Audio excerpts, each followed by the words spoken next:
Well, better late than never, I must say. I know, it's too late. It's been many days since, it's been many days since I just made a vlog about the latest movie I have seen. This one, of course, is partially myself to blame because I couldn't see during up until now, mostly because, for one, I was a little bit in overdrive on finishing a work of art that I was doing, and honestly, that paid off because I already finished it too. Okay, sorry, I moved the camera a little bit. Let me fix it a little bit there. But still, look at this. I made this. That one took me a long time, but I finally finished it after many obstacles. I am kind of proud of myself on this one. Of course, drawing the bridges was a little bit of a pain because I always struggle when drawing sceneries and perspective and all these things. I even have difficulty even when I'm using a ruler. But yeah, that painting took me very long enough, and it was sitting on the bench for a long time. But after certain circumstances, enough is enough, and there we go. Let me fix the camera again, and well, here I am. The other reason why I didn't do it, despite that, is that, well, yeah, like many Marvel movies, is usually always a crowded theater. So trying to look a good seat on any of those theaters, it was kind of like a hard task. Especially now that things are going a little bit mellow because of the COVID thing. I know that it's still there. I know that people are taking their guard, having their guard on and all these things, but well, now some of the movie business are now going on a little bit, well, active, to say the least. And also, it didn't help that during all these times were raining, and I didn't want it to get soaked and catch a cold. But anyway, Doctor Strange and the Multiverse of Doctor Strange in the Multiverse of Madness. Man, how can I say? I like Doctor Strange. I like the movie in which he debuted. I think he did a great job on the Avengers, in Spider-Man No Way Home. Still, I was really going into the movie because, well, they gave us technically the trailer almost at the end of Spider-Man No Way Home. And I know that this new phase of the Marvel universe is a little bit more dry because a lot of the charm is kind of over. Sorry, it always a lot of times happens, especially when I'm filming. Yeah, I know. But speaking of madness, this is driving me mad. Okay. Don't let this bother you. But anyway, okay. What was I going on with this before this loud ass siren interrupt me? I already get my skit. I already told you that the problem now with the Marvel movies right now is that it kind of run out dry now. Even though they're trying their best, to keep up the hype, but it's not exactly now the same now that the biggest thing is now over, and with Endgame, and so now I do appreciate that they are still trying to raise up the stakes, like in the Marvel comics. In this case, now they are exploring the multiverse.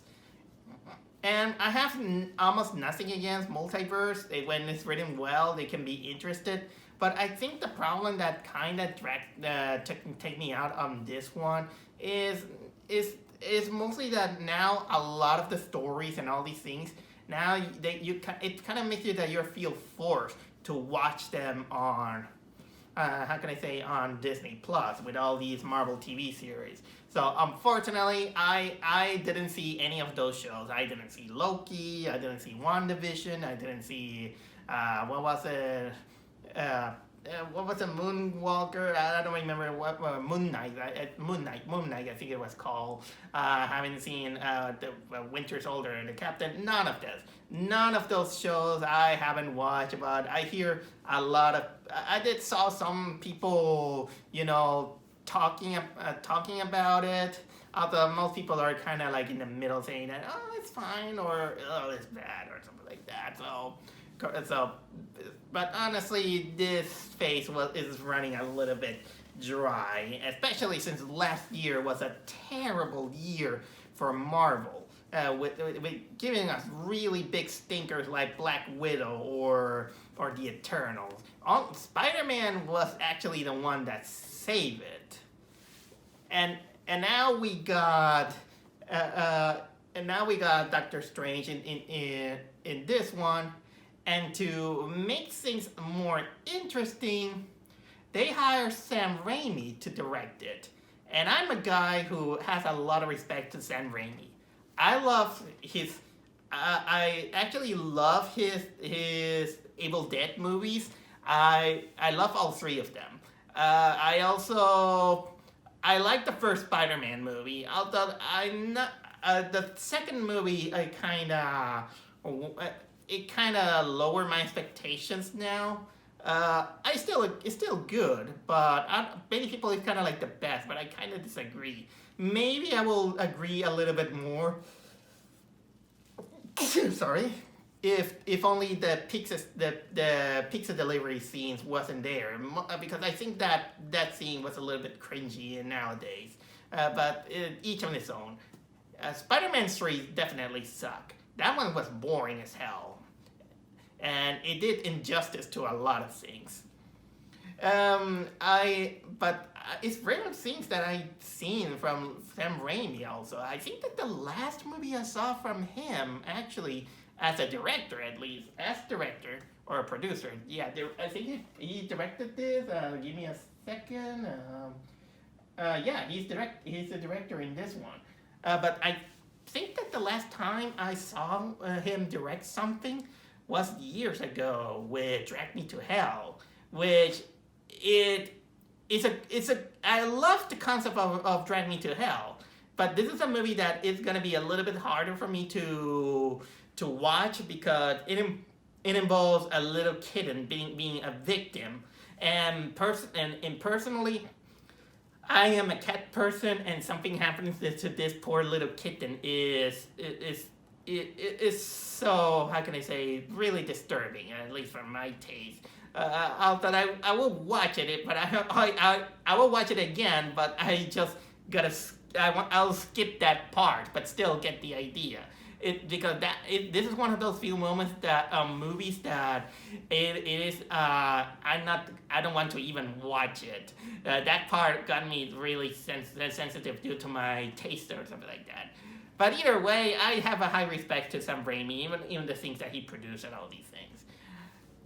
And so now I finally watch it, and what do I think now of Doctor Strange and the Multiverse of Madness?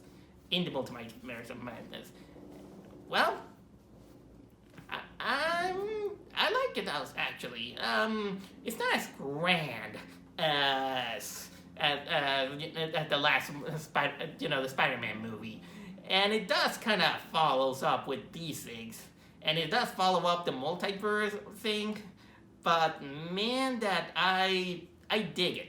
I could see a lot of things that were done really right, but I also could see the things that if you could have let Sam Raimi go all out, it could be kind of like a more enjoyable film, I'll say.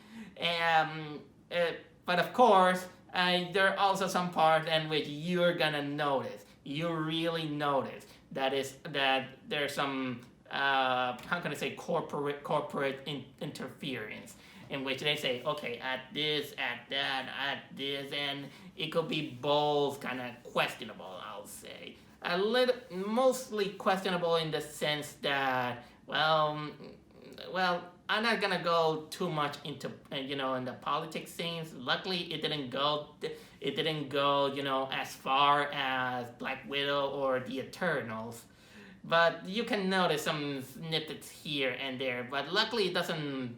Luckily, it doesn't technically ruins the movie or anything. It's just kind of like you can probably notice that this is mostly studio mandate and not exactly what will Sam Raimi will do if you give him the proper the proper freedom to do these kind of movies, because you could see it there, mostly especially on some of the elements in which it shows up that you can tell that it has some of his Evil Dead touches, and when the Evil Dead touches goes, it's kind of delightful, but still it's kind of like an Evil Dead stuck in a superhero movie.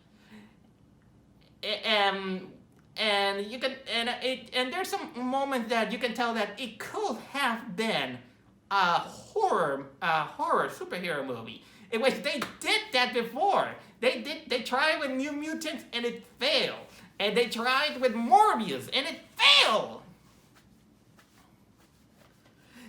And this one actually is not even scary, but if you could actually have some kind of elements, maybe you could make it scarier. Although Sam Raimi, I don't think that is kind of like the right man for this. He's more kind of like a dark comedy kind of horror guy. But with that said, what is it about? Well, talking about giving a synopsis of the Marvel movie is gonna be kind of like me saying a professor saying that, okay, people, have you done your homework? Have you read chapter 3? Then I will continue your class. So newbies who's gonna watch this review I try my best to try to talk to kind of like a newbie or a newbie audience or someone who hasn't watched movies, but okay, there's just no this is something inevitable. But okay, so it happens right after Spider-Man No Way Home. Doctor Strange had this dream, and of course he sees that his old flame got married, and he's kind of like, yeah, congratulations. But then he rescues this teenage young girl from this big giant octopus who obviously is Shumagoras from the Marvel comics, but of course they just make him kind of like this big giant monster because, well, Marvel don't want to create how can I say big giant characters as characters. So that's nice. But anyway, after the monster is destroyed, he and his friend Wong, they just interrogate this girl, and they begin to tell her that she's being chased down by demons. She has the powers to cross against multiverses. She was escaping her the latest escapade alongside another version of Doctor Strange who betrayed her, and of course the whole thing, he ended up being killed and all these things. But basically, after some interrogation, they realized that the whole culprit of this is none other than Wanda, the Scarlet Witch, in which she, I don't know, look at me as the perspective of a guy who never saw WandaVision. But I know that in WandaVision, she is basically, she technically lost her mind. She's grieving because she lost vision and all these things, and now she wants, the children that she envisioned on WandaVision or something like that. I don't know. This is my speculation, just in case. But basically, she finds kind of like this black book in which it gives her power, and of course she wants to uses the power of that dark book, and of course gets the power of this girl. Because she has the power to the multiverse in order so she can live her own, her own fantasy of having her children, I'll say. because now she can't have children because Vision is dead. I don't know why she doesn't try to find a new boyfriend is beyond me. But a Marvel thing. So let's hero thing. Let's put it that way. But basically, she just wants to use her so she can still dreamscape something because it's something. There's a lot of terms, like for example, there's dream walking, which is basically a person with powers that can go into other universes by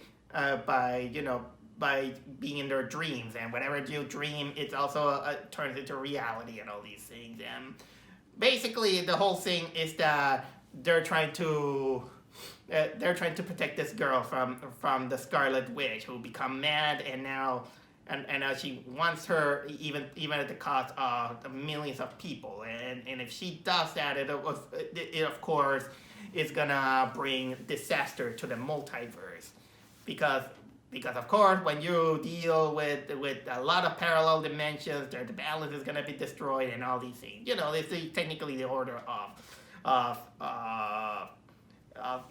the multiverse. And honestly, this is kind of like one of those stories in which if you are not adjusted to kind of like the theories of quantum physics or theories of multiverses, you're gonna find this thing convoluted, because it's not very easy to follow up a story that it involves, multiple versions of multiple people from multiple timelines and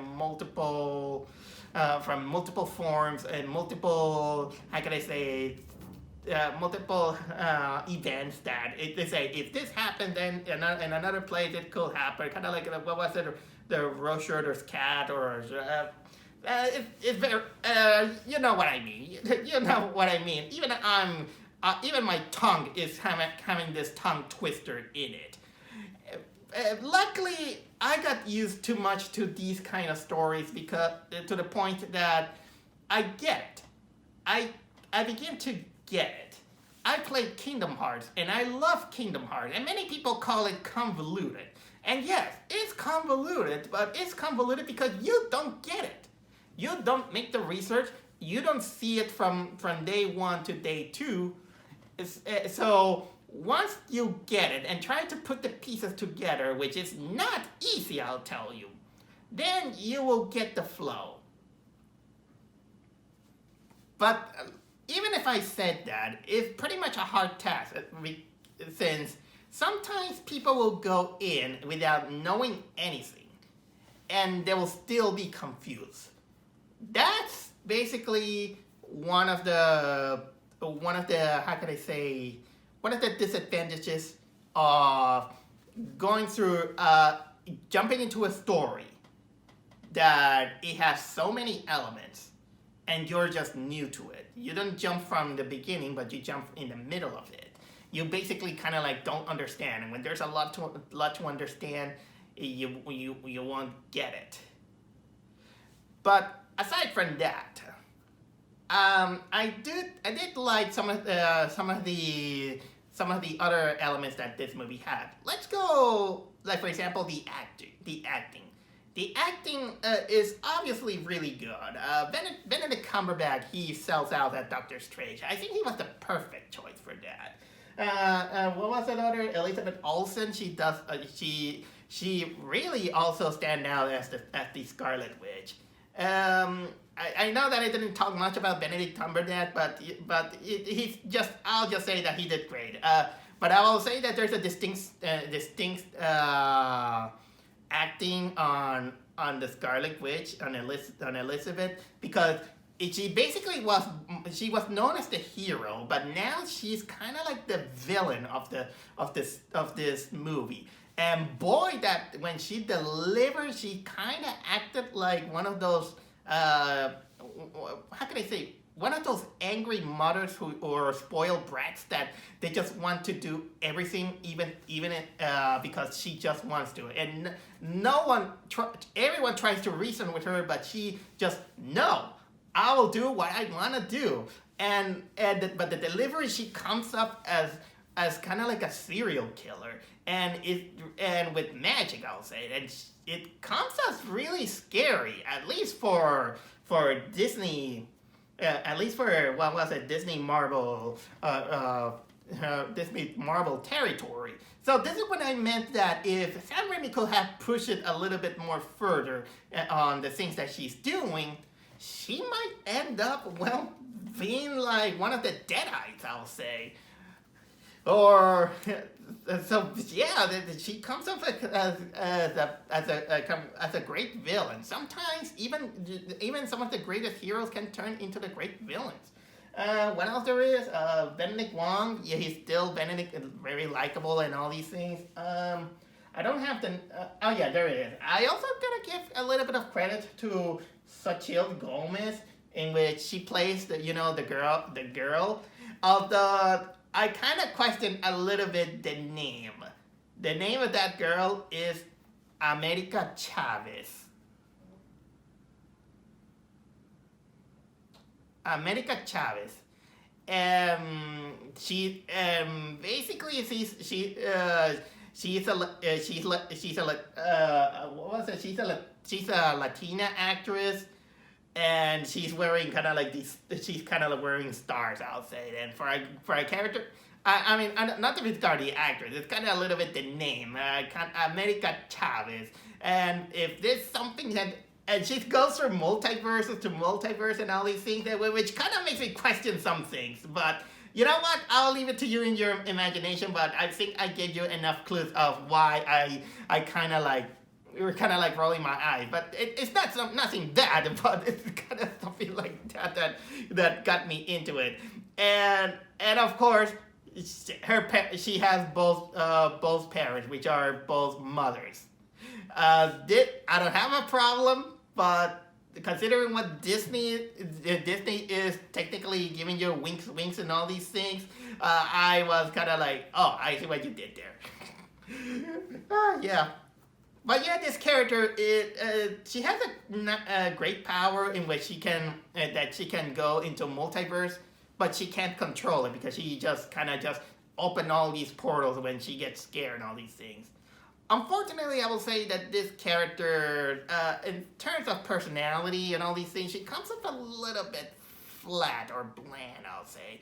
Is nothing spectacular personality. She's not kind of like hipster, or she kind of has a kind of like a sass or an attitude or something like that. It's one of those, typical young characters that are fish out of the water, and they're kind of like just standing there because they're kind of like the MacGuffin of these characters. Maybe they could have fixed it a little bit more if they make her a little bit too much of a survivalist, and they do, but not exactly. But don't cover enough of that thing. Of course, that she only has kind of like a little bit of rolling eyes, Marvel type comedy stand up in which she just tries to understand what it is, and she's like, oh, there's a Spider-Man. Oh, so he just shoots spider webs out of his butt or something like that. Yeah, leave it like that, I'll say. There's some other characters that I'll get to it, but I'll leave it, on later on. Right now, we'll talk to you about the biggest spectacle of the movie, which is none other than the cinematography. If there's something that I should applaud in the cinematography, is the how can I say, the CGI effect. And I don't say too much praise about it, but this one, wow, because there's some moments in which you see the scenery and it looks great, I'll say. I think there's kind of like two moments in which it involves the multiverse. There's one scene in which you see kind of like part of it on the trailer, in which it's kind of like this whole trip from one universe to another, where it involves lots of a lot of camera work, a lot of special effects, and you see them kind of like the character transforming a lot into different different visions of different multiverse and different aesthetics, I'll say. although some of them they kind of go into cinematographic level. Like for example, one of them kind of like changes. Like there's a kind of like the world of cartoons. One kind of like a black and white era, or one of them that everyone is kind of like sentient paint or something like that. So yeah, it is this whole moment was a spectacle, I'll say. But then kind of like the movie just stops into one universe in which we get stuck there for a time and then we go into another and all these things. But I'm not gonna say this, but of course there is kind of like an interesting battle in which it involves musical notes. And I'll leave it like that because that musical note battle was awesome, I'll say. And by the way, like I said, some of the elements that you find is reminiscent to Sam Raimi, and that part is true because not only in the aspect of the superhero, but man, there is you can tell that there are some kills that they wanted to push the limit. I think I already told you about that. That I'm not gonna say exactly what who gets killed or whatsoever and all these things at the moment, but I will say that in this one you're gonna get people being incinerated. You're gonna see someone being cut in half, even though it's off screen because well, they don't want to show that and scare a younger audience. And but we do see someone having his head explode. There's some death there. Not enough death to not make it a horror movie, but if they could have just if they could make it a superhero with a bigger body count, but a bigger gruesome body count, that could make it like the horror movie superhero film that we have ever expected. But now that I think about it, we did have a horror superhero movie. There are some of them, and the one that comes into my mind is Brightburn. Remember Brightburn? Brightburn, that was a good superhero horror movie. Well, superhero, quote unquote. Let me remind you, it's the kid who is basically Superman if it goes evil. But still, that counts. That still counts. Another thing that it has to do with Sam Raimi is that, well, obviously there is this book of darkness that I don't remember the name, but it's obviously that there is some inspiration with the Necronomicon, and of course later they will involve corpse. And the designs of the corpses and the way the corpses are doing, pretty Evil Dead. Pretty Evil Dead that you're gonna see. Although, now that I finished praising the movie, I think now I'm gonna give you a few kind of like negatives, at least to, put it down the egos. For example, I'll say that some people might get a little bit tired of the superhero formula in this one. And this one is no exception, so you just go with it, with the flow and all these things. Well, I did like, I was invested with the arc of a lot of the characters, but honestly, the Scarlet Witch, this is something personal for me, but that one, she had kind of like a good motive to become evil like that, but there is one thing that I absolutely don't like about this movie. And by me, this is just personal, but for me, if I could say, what is the worst aspect of this movie? It's the children. It's the children. God damn those children. The movie tries, and I mean it tries, to make us feel bad for Wanda by constantly showing us, her would-be visions or the Wandas from other multiverses. Seeing her, enjoying her life with the children. But these children, god damn, they are freaking annoying. These children so annoying, so poor actors, so in your face, so goody, so cutesies, but ill cutesies.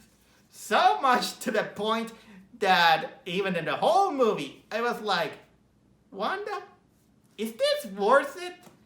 Is this worth it? Because honestly, I prefer a multiverse. I prefer to live in a universe in which you don't have children, instead of living your whole life with these two brats. Especially because it comes with in a scene in which the kids are being spoiled. They just want some ice cream.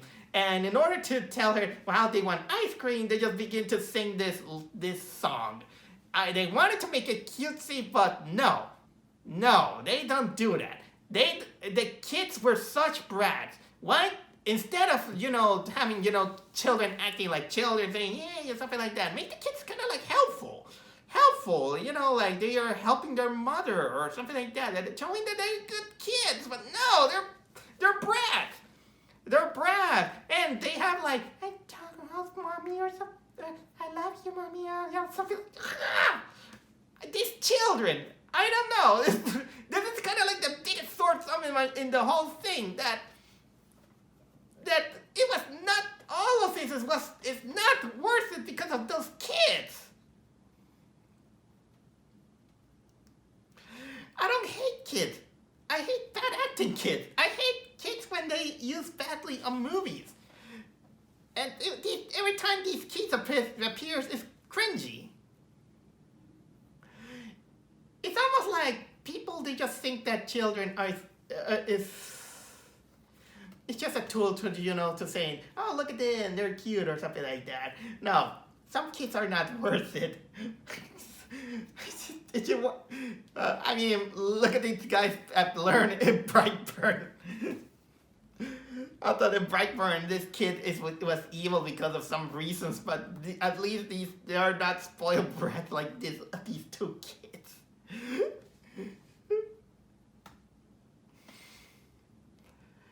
Oh, jeez. Oh, jeez. These two kids.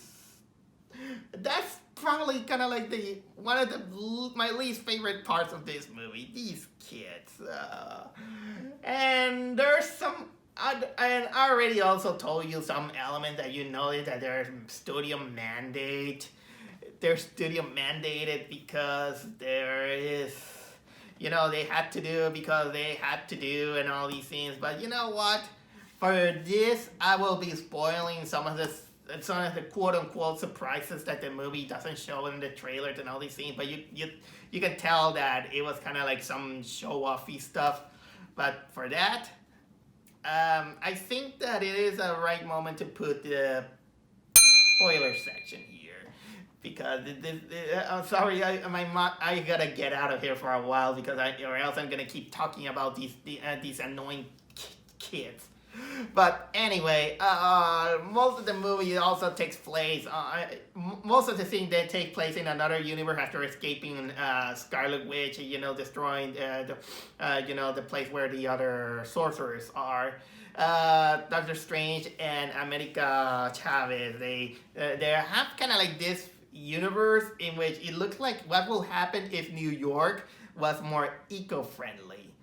But of course, in that universe, Doctor Strange is dead, and the one who actually it takes place at the Citadel now is none other than Doctor Strange's enemy, which is Mordo.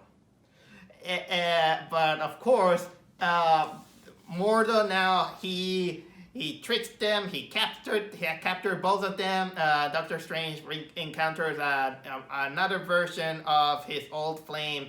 What was it? Christine. Yeah, I saw it there. Christine.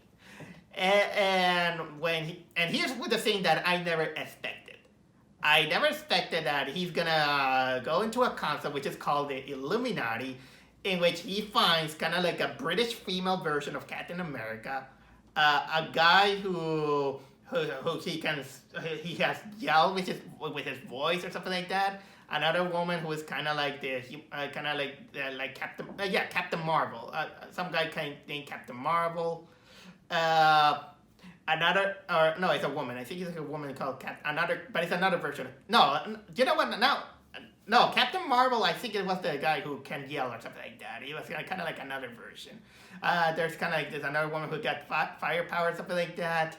And then comes to my surprise that they also included none other than Reed Richards.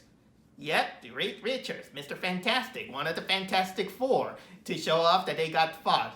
But not only that, and which is kind of like the moment that I went, oh shit! It was they also brought back Patrick Stewart as Professor X. Now, I'm not kidding. They brought Patrick Stewart from of the X-Men.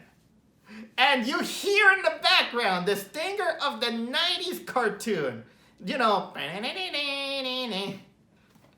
you hear it. Again, something to show off that they bought Fox. And I don't mind also, because, well, sometimes this is something that some fans ask for it. So it comes with the territory. And besides, Patrick Stewart, he was the perfect Professor X. Not gonna deny it. Although I think they did a better job on Days of Future Past, I'll say. And it would have been better if they leave it like that. But now they decided, hey, Patrick Stewart, I know you are with Picard. Although I hear a lot of people hating Picard. And they say, hey, you want some extra paycheck? Come on. We'll become a special guest on the new Marvel movie. Oh, X-Men? Oh, Doctor Strange. But they're not the X-Men, no. Okay, fine. So, there. Please, give him more episodes of American Dad, and he got better in this one. Okay, but honestly, yeah, guess what? All these different versions of the heroes from that universe sounds cool. Only for all of them getting slaughtered by Scarlet Witch.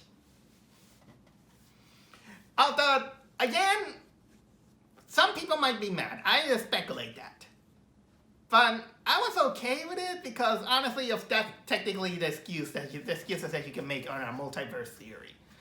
So continuing on, also, I will say that, remember that music battle that I told to you about? Well, it involves also a battle with a darker version of Doctor Strange, because I didn't tell you that they're beginning to blame Doctor Strange as being the catalyst of the destruction of the multiverse and all these things. So this is the reason why they killed off the Doctor Strange from that universe.